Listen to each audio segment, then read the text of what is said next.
ये हमारा class 9th के हिंदी मीडियम के बच्चों के लिए है, जिसमें हम एनसीईआरटी पैटर्न पे सभी चैप्टर कंप्लीट करेंगे। जैसे कि हमारा अध्याय 8 क्या है, गति, बल तथा गति के नियम, गुरुत्वाकर्षण, कार्य तथा ऊर्जा, ध्वनि। ठीक है, ये हमारे 5 चैप्टर हैं, हम यहाँ 5 चैप्टर कंप्लीट करेंगे। हमें किसी चैप्टर को कंप्लीट करने के लिए क्या क्या करना है उसके बारे में बात कर ले रहे हैं। जैसे कि हमारा मोशन यानी गति जो आपको चैप्टर है, इसमें करना क्या है कि हमें एनसीईआरटी पूरी तरीके से रीड करनी है। ठीक है, जितने भी क्रियाकलाप हैं उसको करना है, जितने उदाहरण है वो भी करना है, और साथ में अभ्यास करेंगे। ठीक है, जब हम इतनी चीज़ें कंप्लीट करते हैं, ठीक है ना, तो हमारा चैप्टर क्या होता है, कंप्लीट होता है। तो हम शुरुआत करते हैं गति से।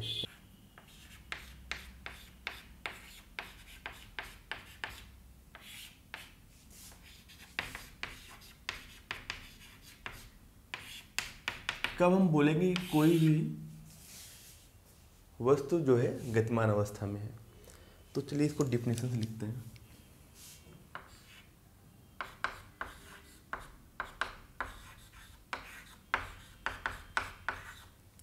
जब किसी वस्तु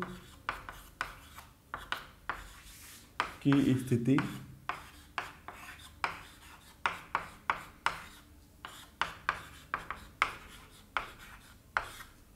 समय के साथ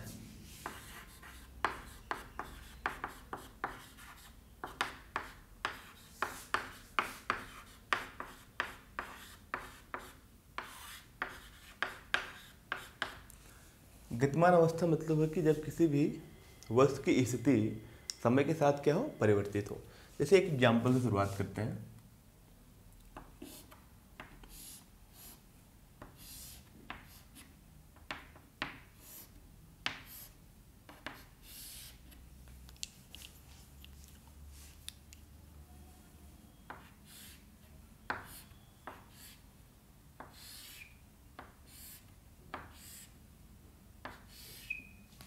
ठीक है, एक बुक शॉप है,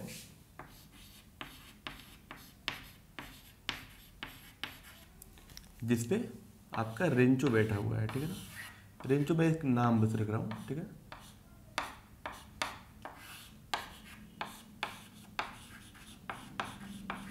ठीक है, मान लीजिए हाईवे के किनारे दुकानें हैं। ठीक है, अभी एक जब ये रेंचो यहाँ देख रहा है तो एक बाइक है जो अभी यहाँ पे है।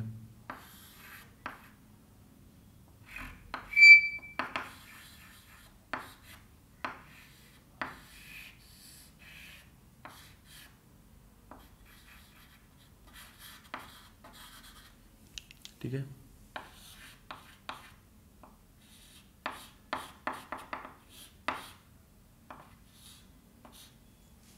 अभी क्या है, किसी टाइम पे t=0 बाइक यहाँ पे है। ठीक है, ये रेंचो देख रहा है, ये आपका विराट है। अभी कुछ टाइम बाद t=2 सेकेंड पे अब कहाँ पहुँच गया विराट, विराट यहाँ पहुँच गया।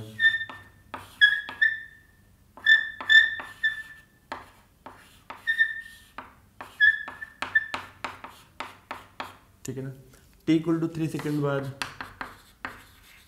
विराट कहाँ पहुँच गया, यहाँ पहुँच गया।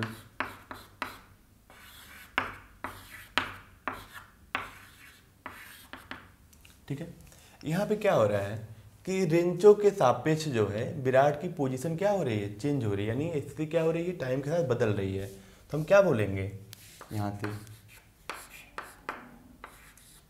विराट गतिमान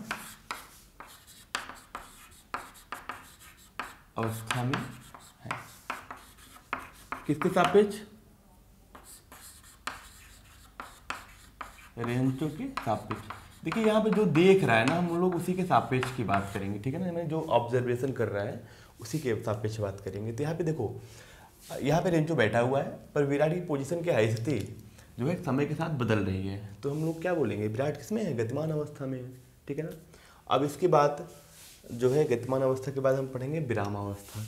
विरामावस्था कैसे कहते हैं। अब बात आती है विरामावस्था कैसे कहते हैं। जब किसी वस्तु की स्थिति समय के साथ परिवर्तित ना हो, उसे क्या बोलेंगे, विरामावस्था। जब किसी वस्तु की स्थिति समय के साथ परिवर्तित ना हो उसे बोलेंगे विरामावस्था। जैसे कि सेम एग्जाम्पल की बात कर रहे हैं, अभी बुक शॉप पे कौन है, रेंचो है, और ये आपकी शॉप है जिसपे क्या है आपका, विराट है, ठीक है ना, यहाँ बैठा हुआ है। अभी रेंचो विराट को देख रहा है, यहाँ पे कौन है, विराट। अब विराट भी अपनी ही दुकान पे बैठा हुआ है और रेंचो भी अपनी ही दुकान पे बैठा हुआ है, तो क्या यहाँ पे विराट की स्थिति बदल रही है क्या रेंचो के सापेक्ष, नहीं। क्या रेंचो की स्थिति बदल रही है क्या विराट के सापेक्ष, नहीं ना। अभी क्या है, टाइम बीत रहा है, t=0 सेकेंड पे भी विराट यहीं पे है, t=2 सेकेंड पे भी विराट यहीं पे है, t=3 सेकेंड पे विराट कहाँ पे है, यहीं पे है। तो समय बदल रहा है पर बैठा हुआ है, यानी हम क्या बोलेंगे इस कंडीशन में, यहाँ स्थिति चेंज नहीं हो रही है, तो हम बोलेंगे विराट क्या है, विराट विरामावस्था में है,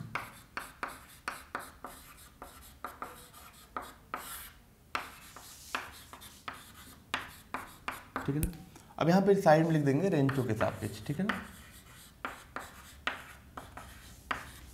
अच्छा, किसी के सापेक्ष क्यों बात कर रहे हैं, हम अभी एक एग्जांपल देंगे जिसमें हम समझ पाएंगे सापेक्ष क्यों लिख रहा हूँ, ठीक है। जो ऑब्जर्व करता है, यानी ये इसको देख रहा है ना, तो इसी के सापेक्ष बात करेंगे। अब यहाँ पे एक चीज़ और भी लिख सकते हैं ना, रेंचो क्या है, रेंचो भी रेस्ट में है, रेंचो इसमें है, विरामावस्था में है,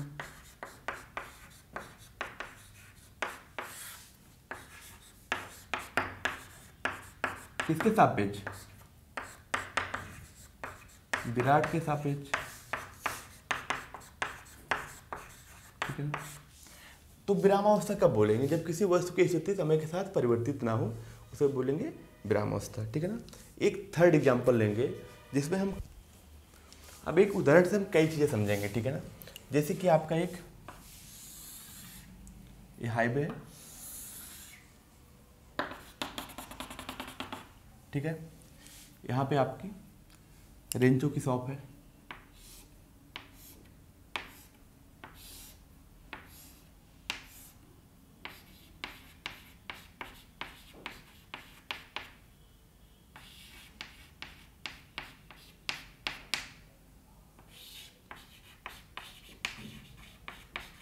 ठीक है। अब यहाँ पे एक स्कूल बस जो है यहाँ से जा रही है, ठीक है।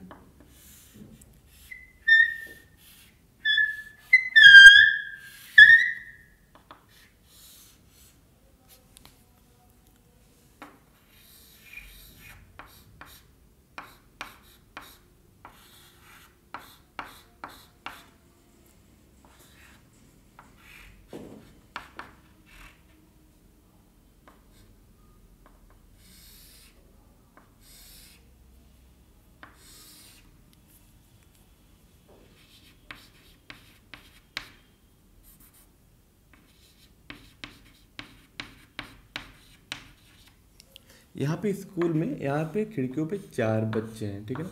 यहाँ पे अंदर बैठे हुए हैं A B C और D, ठीक है ना। अभी बस क्या है, बस जा रही है, ठीक है ना, बस आगे बढ़ रही है। किसी टाइम पे कहाँ बस पहुँच गई, यहाँ बस पहुँच गई,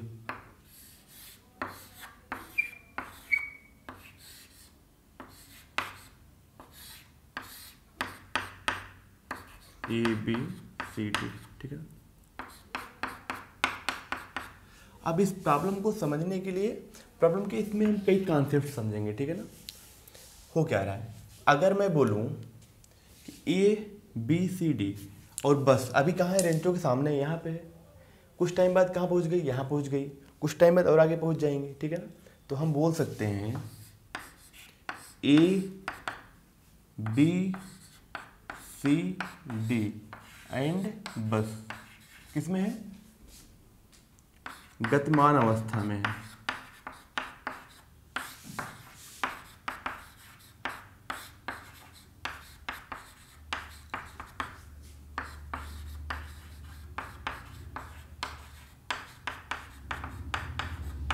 किसके सापेक्ष, रेंचो के। देखिए यहाँ पे जो बताता है हम उसी के सापेक्ष की बात कर रहे हैं, ठीक है। अभी रेंचो के सापेक्ष क्या हो रहा है, अभी बस यहाँ पे है और बच्चे भी यहाँ पे बस पे हैं, कुछ टाइम बाद यहाँ पहुँच जा रहे हैं, यानी क्या हो रही है, बस और बच्चों की स्थिति क्या है, बदल रही है।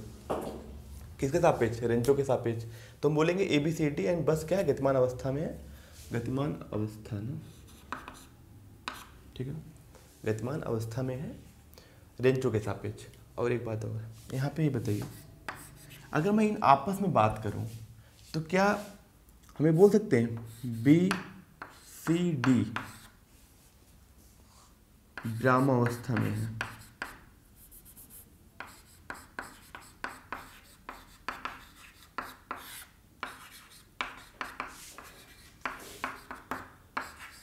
ए के सापेक्ष। समझना इस चीज को। अभी बी यहाँ पे है, सी यहाँ पे है, डी यहाँ पे है, ए से कितनी दूरी पे? जितनी दूरी पे है, ठीक है ना। अगर मैं बात करूं कि क्या बी सी और डी की पोजीशन यानी स्थिति क्या है, ए के सापेक्ष चेंज हो रही है क्या? नहीं ना। अगर बस में आप 4 दोस्त बैठे हो, ठीक है, और बस मूव कर रही है, तो क्या आप बोलोगे कि हमारे दोस्त भी मूव कर रहे हैं क्या? नहीं ना। आप बोलो ना दोस्त क्या है आपके बैठे यानी विरामावस्था में है, तो आपके सापेक्ष की बात हो रही है। पर जो बाहर देखे वो क्या बोलेगा, आप लोग किसमें है? गतिमान अवस्था में है। तो यहाँ पे देखिए गति यानी एक बहुत ही इंपॉर्टेंट वर्ड है, गतिमान अवस्था तथा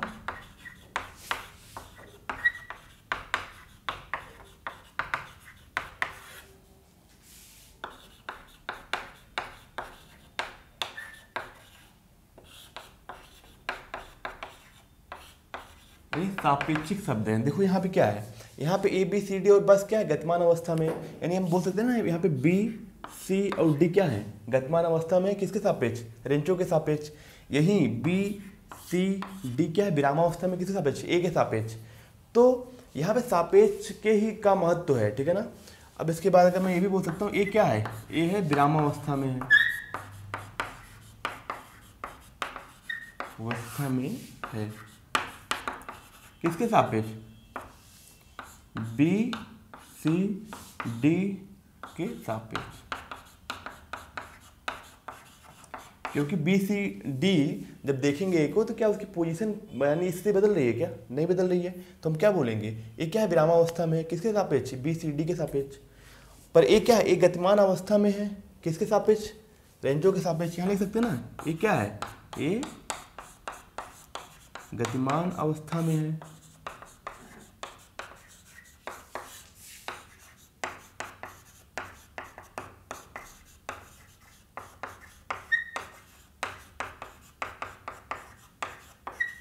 यानी रेंचो के सापेक्ष दो। क्यों? क्योंकि अभी रेंचो देख रहा था, अभी ए की स्थिति यहाँ पे है, कुछ टाइम बाद ए कहाँ पहुँच, यहाँ पहुँच जा रहा है, कुछ टाइम बाद ए यहाँ पहुँच जाएगा। तो यानी रेंचो के सापेक्ष क्या हो रही है, ए की अब पोजीशन चेंज हो रही है, यानी स्थिति चेंज हो रही है। इसलिए बोलेंगे हम ए क्या है, गतिमान अवस्था में है। किसके सापेक्ष? रेंचो के सापेक्ष। ए विरामावस्था में है। किसके सापेक्ष? बी सी और डी के सापेक्ष। यानी बी सी डी क्या है, आपके दोस्त हैं, आप हो, आप ही हो, आप बाकी बी सी डी आपके दोस्त हैं। तो हम यहाँ पे एक सिंपल चीज़ बता रहे हैं कि जब आप ट्रेन में मूव करते हो या बाइक पे मूव करते हो, ठीक है ना, तो जो दिखेगा वो क्या बोलेगा कि आप लोग किसमें हो, गतिमान अवस्था में हो। लेकिन क्या आप बोलोगे क्या मेरा दोस्त भी गति कर रहा है? नहीं, आपका दोस्त तो उस पर बैठा हुआ है, तो आपके सापेक्ष क्या उसकी स्थिति बदल नहीं रही है, इसलिए आप बोलोगे कि क्या है, वो स्थिर है, यानी आपका विराम अवस्था में है। ठीक है, ये आपका क्रियाकलाप 8.1 है। इसमें कह रहा है आपकी कक्षा की दीवार विरामावस्था में या गतिमान में, चर्चा करें। यहाँ पे आपके सापेक्ष पूछा जा रहा है कि आपकी कक्षा की दीवार क्या है, विरामावस्था में है या गतिमान अवस्था में। मान लीजिए आपकी कक्षा है, आप यहाँ बैठे हुए हो,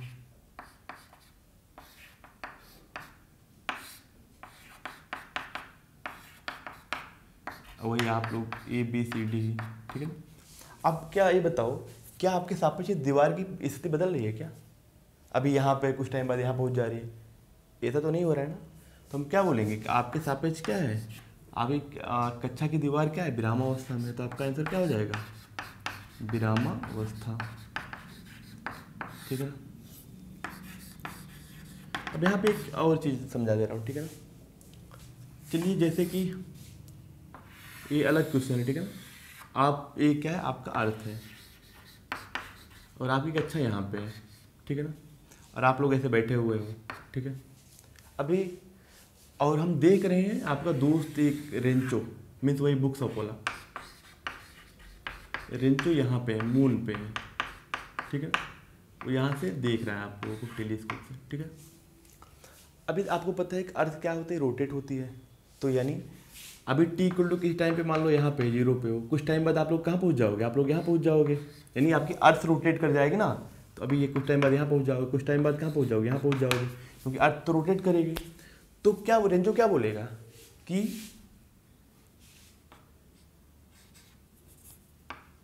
दीवार किसमें है, गतिमान अवस्था में है, क्योंकि रेंचो के सापेक्ष क्या हो रहा है, रेंचो कहाँ पे है, मून पे है, ठीक है ना। तो अभी जो है अर्थ हमारा रोटेट करता है, तो यहाँ पे रोटेट करेगा तो अभी यहाँ पे दिख रहा है इसको, फिर यहाँ पे दिखेगा, फिर यहाँ पे दिखेगा। वो तो ये भी बोलेगा कि आप लोग भी क्या हो, गतिमान अवस्था में हो, क्योंकि यहाँ पे सापेक्ष का बड़ा मतलब होता है। इसलिए मैं बोलता हूँ कि हमने हमेशा सापेक्ष वर्ड यूज किया है, ठीक है। तो ध्यान रखिएगा।